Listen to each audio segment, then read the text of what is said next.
আজকে আবার কষে দেখি।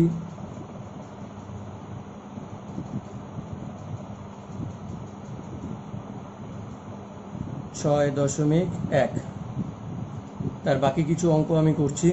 তো সবার প্রথম যে অঙ্কটা আমি করছি 17 নম্বর অঙ্কটি কি বলেছে, কোনো মূলধন 2 বছরে চক্রবৃদ্ধি 2 বছরের সুদ ও চক্রবৃদ্ধি সুদ যথাক্রমে 8,400 টাকা ও 8,652 টাকা হলে বার্ষিক সুদের হার আমাকে নির্ণয় করতে বলেছে। ঠিক আছে, মূলধন ও বার্ষিক সুদের হার আমাকে নির্ণয় করতে বলেছে। তাহলে 2 বছরের সরল সুদ সমান সমান 8,400 টাকা। ঠিক আছে, তাহলে সুতরাং 1 বছরের সরল সুদ সমান সমান কি হবে, 8,400 ভাগ 2 টাকা, মানে 4,200 টাকা। ঠিক আছে, আর 2 বছরের চক্রবৃদ্ধি সুদ সেটা কত বলেছে, 8,652 টাকা। ঠিক আছে, তাহলে সুতরাং 2 বছরের চক্রবৃদ্ধি সুদ ও সরল সুদের পার্থক্য কত চলে আসলো আমার, 8,652 বিয়োগ 8,400 টাকা, তাই তো? তাহলে সমান সমান 252 টাকা। ঠিক আছে, এইবার সুতরাং গণিতের ভাষায় সমস্যাটি হলো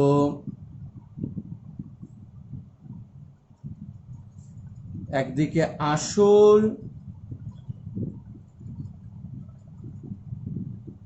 আরেকদিকে সুদ।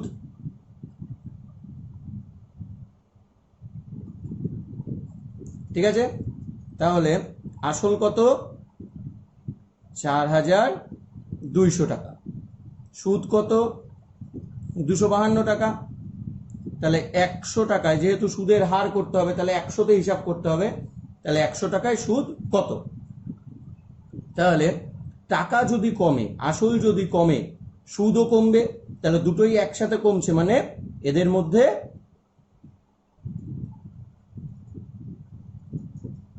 সরল সম্পর্ক বর্তমান।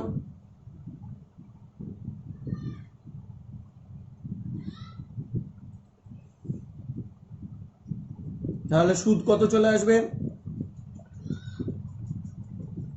252 গুণ 100 বাই 4,200,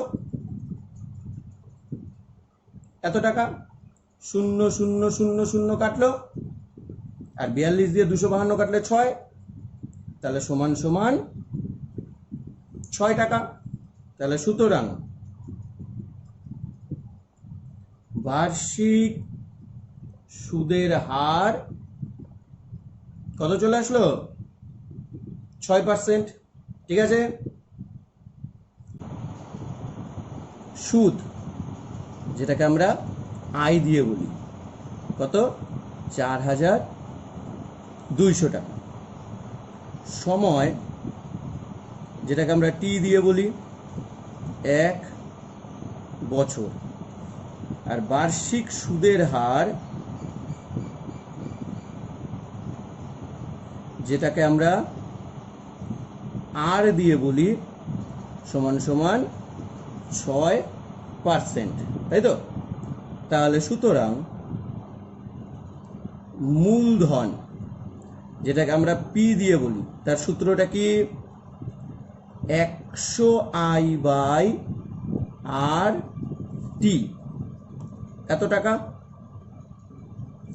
তাহলে P সমান সমান 100i বলতে এই যে 4200 টাকা বাই R বলতে 6 ইন্টু T বলতে 1, ঠিক আছে, এত টাকা। তাহলে 6 দিয়ে 42 কাটলে 7 আর দুটো শূন্য, তাহলে কত চলে আসলো? P মূলধন সমান সমান 7-এর পরে 4টে শূন্য মানে 70,000 টাকা, ঠিক আছে, বোঝা গেল পুরোটা। এইবার 20 অঙ্কটা করছি আমি। কি বলেছে? যদি 60,000 টাকার, তাহলে মূলধন যেটাকে আমরা P দিয়ে বলি সমান সমান 60,000 টাকা 2 বছরে, তাহলে সময় যেটাকে আমরা T দিয়ে বলি সমান সমান 2 বছর, ঠিক আছে। আমি মনে করছি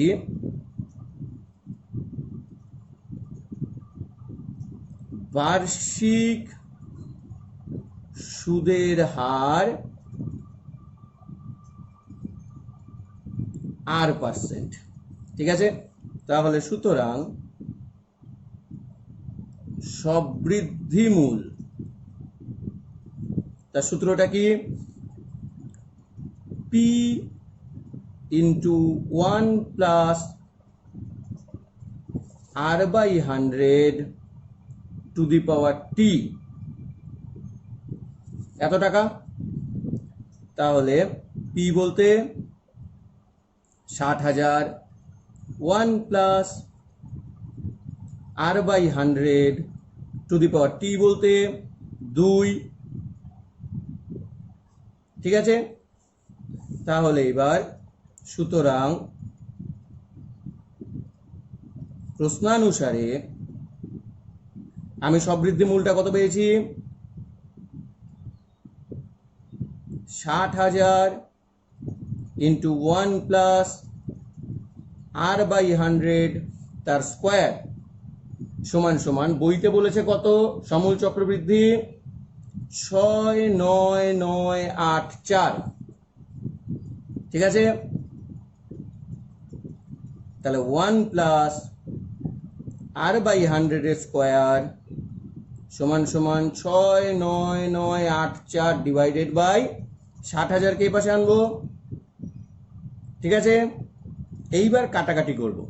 তাহলে 6 দিয়ে কাটলে 1 1 6 6 4, 6 দিয়ে কাটলে 1, 4টে শূন্য, তাহলে কি আসলো লাইনটা?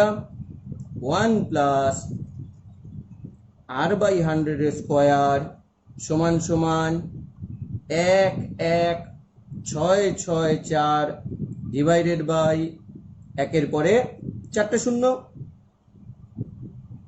তাহলে 1 প্লাস R/100 এর স্কোয়ার সমান সমান এটা কি? 108/100 তার স্কোয়ার, ঠিক আছে। এইবার দুই পাশ থেকে স্কোয়ার স্কোয়ার মনে মনে তাড়িয়ে দিলে কি আসে লাইনটা?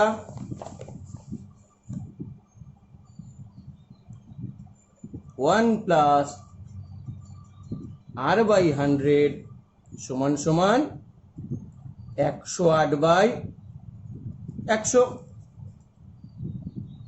এইবার R/100 সমান সমান 108/100, আর এই যে 1 এই পাশে গিয়ে বিয়োগ হয়ে যাবে, তাহলে R/100, 100 যদি লসাগু হয় 108/100, 100 100 কেটে গেল, তাহলে R সমান সমান 108 বিয়োগ 100 তাহলে আর সমান সমান 8। তাহলে সুতরাং বার্ষিক সুদের হার সমান সমান 8%। ঠিক আছে, এইবার যে অঙ্কটা করব 22 নাম্বার। ঠিক আছে, বলেছে শতকরা বার্ষিক কত চক্রবৃদ্ধি হারে 10,000 টাকার, একদম আগের অঙ্কটার মতো। তাহলে মূলধন, যেটাকে আমরা পি দিয়ে বলি, কত বলেছে 10,000 টাকা, তাই তো। তারপর 2 বছরের, তাহলে সময়, যেটাকে আমরা টি দিয়ে বলি, সমান সমান 2 বছর। আমি মনে করছি বার্ষিক সুদের হার সমান সমান R%। তাহলে সুতরাং সমূল চক্রবৃদ্ধি, তার সূত্রটা কি? P into 1 plus R/100 two the power T, এত টাকা। তাহলে এবার যদি আমি মান বসাই, P এর মান কত? 10,000। 1 plus R/100 two the power T বলতে কত? 2। ঠিক আছে, তাহলে সুতরাং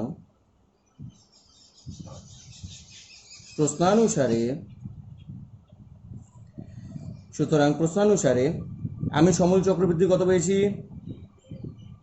10,000 ইন্টু 1 প্লাস R/100 তার স্কোয়ার। আর আমাকে বইতে বলেছে সমূল চক্রবৃদ্ধি কত? 12100, 12,100 টাকা।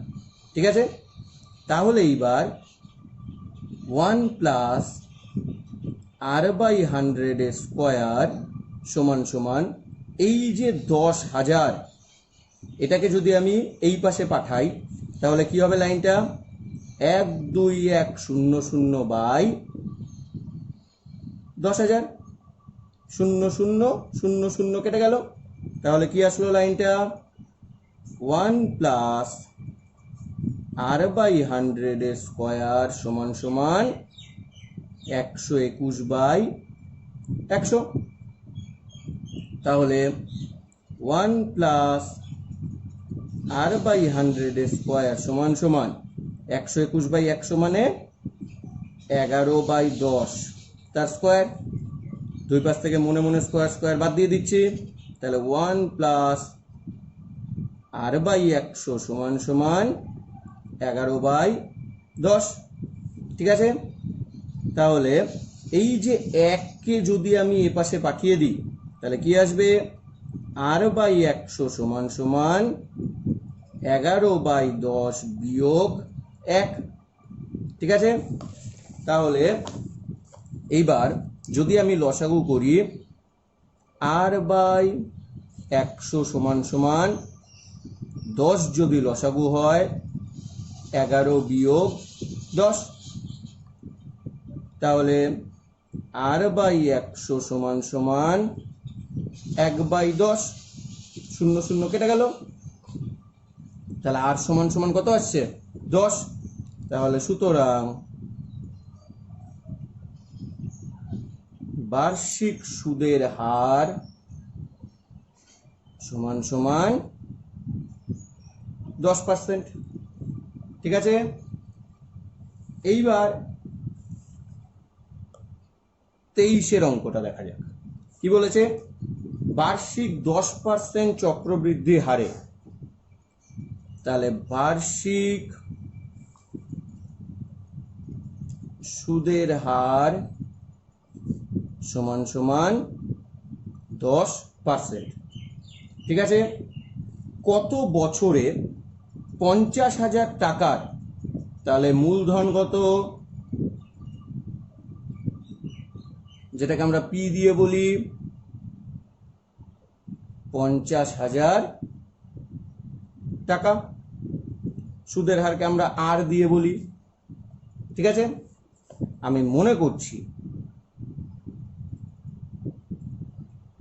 সময় টি বছর। ঠিক আছে, তাহলে সুতরাং সমূল চক্রবৃদ্ধি, তার সূত্রটা কি, P into 1 plus R by 100 to the power T, এত টাকা। ঠিক আছে, এইবার যদি আমি মান বসাই, পি মানে 50,000, 1 প্লাস আর মানে 10 by 100 to the power T, এত টাকা। ঠিক আছে, তাহলে সুতরাং প্রশ্নানুসারে আমি কি পেয়েছি, সমূল চক্রবৃদ্ধি 50,000, 1 plus 10 by 100 to the power টি সমান সমান, বইতে বলেছে কত সমূল চক্রবৃদ্ধি, 60,500 60,500। ঠিক আছে, তাহলে এবার 0 0 কাটা, তাহলে কি আসলো, 1 প্লাস 1/10 টু দি পাওয়ার টি সমান সমান, এই যে 50,000, এটাকে যদি আমি সমান সমানের এই পাশে পাঠিয়ে দিই, তাহলে কি আসবে, 60,500 বাই 50,000। ঠিক আছে, 0 0 0 0 কাটা, তাহলে 5 দিয়ে 500কে কাটলে 100, আর 5 দিয়ে 605কে কাটলে 121। তাহলে লসাগু করলে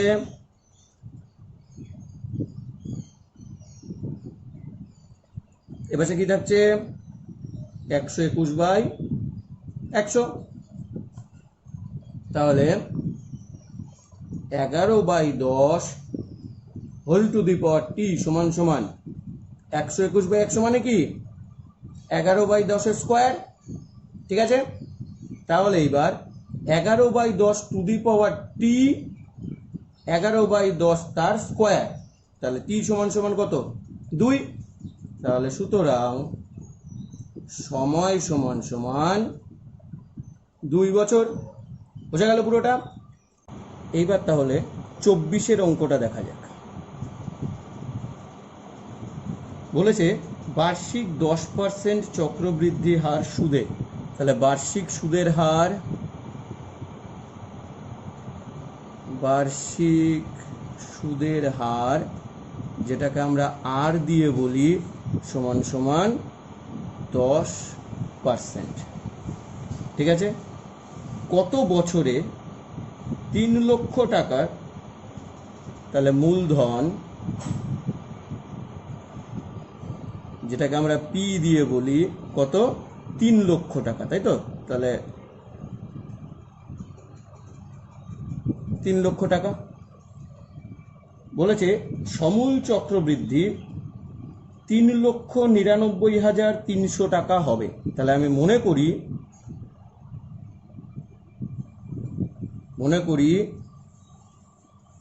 সময় টি বছর। ঠিক আছে, তাহলে সুতরাং সমূল চক্রবৃদ্ধি, তার সূত্রটা কি, P into 1 plus R by 100 to the power T টাকা। ঠিক আছে, তাহলে পি এর মান কত, 3,00,000 1 প্লাস আর এর মান কত 10/100 টু দি পাওয়ার টি, এত টাকা। তাহলে 0 0 কাটলো, তাহলে এটা কি আসলো 3,00,000 1 plus 1/10 two the power T টাকা। ঠিক আছে, তাহলে এইটা পেলাম আমি সমূল চক্রবৃদ্ধি। তাহলে এবার সুতরাং প্রশ্নানুসারে তাহলে আমি কত পেয়েছি সমূল চক্রবৃদ্ধি 3,00,000 into 1 plus 1/10 two the power টি সমান সমান বইতে কত বলেছে 3,99,300। ঠিক আছে, তাহলে এই যে 3,00,000 এটাকে যদি আমি সমীকরণের এই পাশে পাঠিয়ে দিই তাহলে আমার লাইনটা কি আসবে 1 প্লাস 1/10 টু দি পাওয়ার টি সমান সমান 3,99,300 ডিভাইডেড বাই 3,00,000। ঠিক আছে, 0 0 0 0 কেটে গেল, তাহলে 3 দিয়ে কাটলে 1 3 3 1, আর এইটাকে 3 দিয়ে কাটলে 1000। ঠিক আছে, তাহলে এইবার লসাগু করলে 10, লসাগু হয়ে ওপরে 10 যোগ 1 সমান সমান এই পাশে তাহলে কত আছে 1 3 3 1 ডিভাইডেড বাই 1000। তাহলে এটা কি আসছে 11/10 টু দি পাওয়ার টি, আর এই যে এটা 1331/1000 মানে 11/10 কিউব। ঠিক আছে, তাহলে 11/10 মাথায় টি, 11/10 মাথায় 3, তাহলে টি সমান সমান কত চলে আসলো 3। তাহলে সুতরাং টিকেই তো আমরা সময় ধরেছিলাম, তাহলে সময় সমান সমান 3 বছর। ঠিক আছে, 25-এর অঙ্কটা দেখা যাক। তাহলে কি বলেছে সুদের পর্ব 6 মাস হলে, তার মানে সুদটা আমাকে 6 মাস অন্তর দিচ্ছে, বার্ষিক 10% চক্রবৃদ্ধি হার সুদে, তাহলে বার্ষিক সুদের হার সমান সমান কত বইতে দেওয়া আছে 10%, যেটাকে আমরা আর দিয়ে বলি। ঠিক আছে, বলেছে 1600 টাকার, তাহলে মূলধন যেটাকে আমরা পি দিয়ে বলি সেটা কত 1600। ঠিক আছে, 1/2 বছরের, তাহলে সময় যেটাকে আমরা টি দিয়ে বলি সমান সমান 1/2 বছর, তার মানে 3/2 বছর। ঠিক আছে, তাহলে এইবার 6 মাস অন্তর দেয় যেই সুদ, সেখানে সমূল চক্রবৃদ্ধির সূত্রটা আমরা কি শিখেছিলাম, তাহলে সমূল চক্রবৃদ্ধি তার সূত্র 6 মাস অন্তর, তাহলে P 1 plus r/200 two the power 2t, এত টাকা। ঠিক আছে, তাহলে পি বলতে 1600, 1 প্লাস আর বলতে আমাকে কত দেওয়া আছে 10 বাই 200 টু দি পাওয়ার 2, টি বলতে একটু আগে কত পেয়েছি আমি 3/2। ঠিক আছে, তাহলে 0 0 2 2 কাটা, তাহলে আমার লাইনটা কি দাঁড়ালো 1600 ইন্টু 1 প্লাস 1/20 টু দি পাওয়ার 3। ঠিক আছে, তাহলে 1600 ব্র্যাকেটে যদি 20 লসাগু হয় 20 যোগ 1 টু দি পাওয়ার 3, এত টাকা চলে আসলো। তাহলে সমান সমান 1600 ইন্টু 21/20 তার কিউব। ঠিক আছে, তাহলে 1600 ইন্টু 21 কিউব মানে 9261/20 কিউব মানে 8000, এত টাকা। ঠিক আছে, 0 0 0 0 কাটলো। 8 দিয়ে 80-কে কাটলে 10, 8 দিয়ে 16-কে কাটলে 2। এবার 2 দিয়ে এখানে গুণ করলে কত হয়? 2 অক্ষে 2, 6 দুগুণে 12, 2 হাতে থাকে 1, 2 দুগুণে 4 আর 1 5, আর 9 দুগুণে 18। আর এই যে বাই 10 ছিল সেই 10টা এখানে বসলো, এত টাকা। তাহলে পুরোটা মিলে কত চলে আসলো? 1852.2, এত টাকা। এইবার এই যে টাকাটা আমি পেলাম 1852.2, এই টাকাটা কি কি পেয়েছি আমি? সমূল চক্রবৃদ্ধি, তাই তো? তাহলে এটা সমূল চক্রবৃদ্ধি। তাহলে সুতরাং চক্রবৃদ্ধি সুদ সেটা কি হবে? এই যে সমূল চক্রবৃদ্ধি 1852.2, তার থেকে আসল মানে কত ছিল? শুরুতে 1600, এটা বিয়োগ হয়ে যাবে। ঠিক আছে, তাহলে সমান সমান 252.2 এত টাকা। তাহলে এইটাই চক্রবৃদ্ধি সুদ, 252.2 টাকা। ঠিক আছে।